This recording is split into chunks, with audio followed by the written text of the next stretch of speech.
My name is Seth. I'm 50 years old and I'm getting ready for chemotherapy due to colon cancer.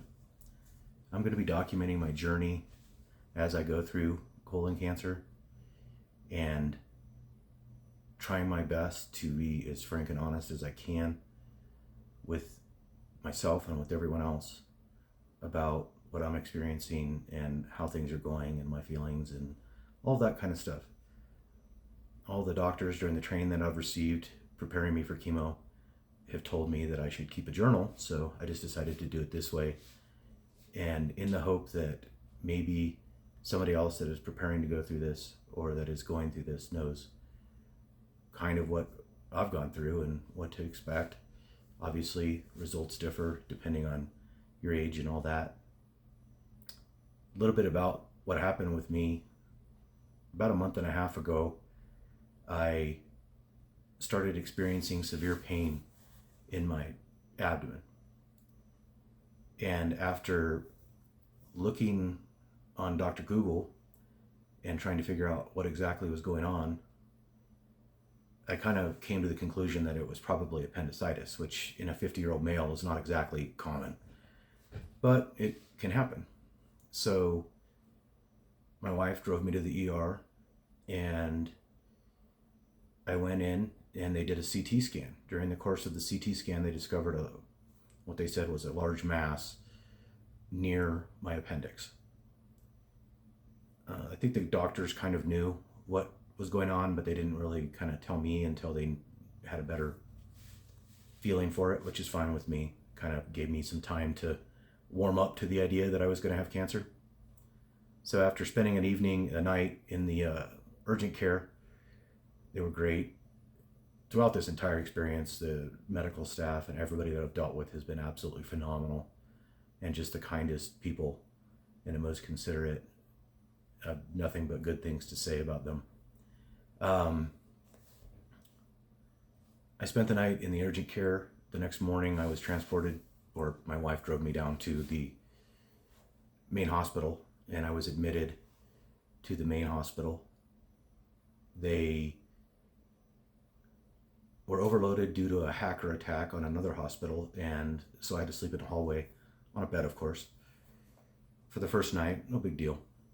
Ended up getting a room, and about 3 days in, they came and told me that basically the conclusion that they had come to was that there was a high likelihood that this was colon cancer and that they needed to operate and were going to likely remove a portion of my colon. So about 3 days after going into the urgent care, I was taken into surgery. Surgery lasted about 4 hours. They went in and they ended up having to, my colon on the ascending colon was adhered to the abdominal wall, and they ended up having to detach the colon from the abdominal wall in order to get to the area that needed to be removed. So all told, they removed 24 centimeters, roughly 10 inches or so of my colon, to include my cecum, my appendix, the ileocecal valve, and about 12 centimeters of my ileum. They then reattached everything together, took the suspect tumor out, and pathology was conducted on it. I ended up spending 10 days in the hospital, lost 20 pounds, was unable to eat for the vast majority of that time. I was on a clear liquids only diet, and wasn't too bad. I was given morphine and Dilaudid I think I did about 5 days, and then after that I was just given normal painkillers in an effort. I didn't really want to take those very long, and I know that they can hinder your ability to have a bowel movement. After about 10 days, the pathology came back, and it was, well, initially they thought that it was not cancerous, that they had gotten it all during the course of the surgery, and that I didn't have anything else to worry about. So they released me. I went home. We were all very happy. I was told that I was one of the 5% that did not have cancer. After I got home, about a week later, I'm in, recovering. I was unable to get out of bed. My wife had to take care of me. I had a large incision. I have about an 8-inch incision on my stomach now. It's this big scar now, and then 4 other ones where they did a laparoscopic surgery. And about a week later, the doctor called back and said that upon further examination, the pathologist had discovered a microperforation on an abscess in the vicinity of the tumor that had cancer cells in it. And so they were concerned that cancer had escaped the tumor and was floating around in my blood. So basically they told me I have cancer. Okay, I kind of already suspected this just based on the reading that I had done and the research that I had done, but my wife did not take that very well. She was not very happy with that news.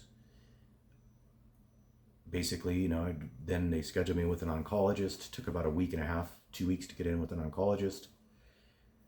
They just gave me the different courses of action, which basically included IV chemo, pill chemo, or monitoring, which would mean coming in every 3 months and getting my blood drawn and seeing if I had, increased cancer.